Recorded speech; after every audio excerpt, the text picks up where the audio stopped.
It's really crazy to think that nearly 4 years after the COVID shutdown that we are still dealing with tolling orders and the impact that they had on our cases.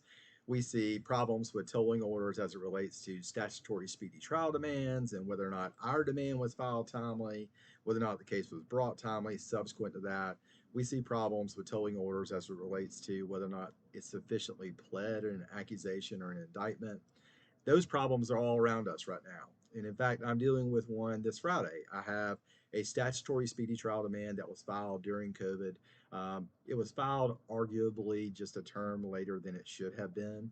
And what I'm trying to do is use the emergency tolling order to save my statutory speedy trial demand to make it timely.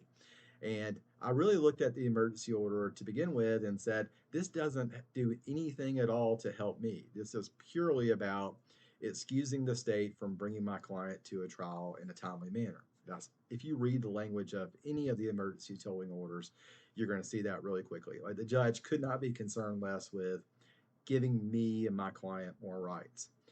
But if you look at the authorizing statute, and it's quoted below in this letter newsletter, you'll see that the authorizing statute clearly includes our filing requirements within those statutory speedy trial requirements, the definition that's there. So if you are dealing with this situation, if you're concerned about whether or not your demand was filed in a timely manner, look to the authorizing statute, and I believe that it's going to save you in a lot of those cases.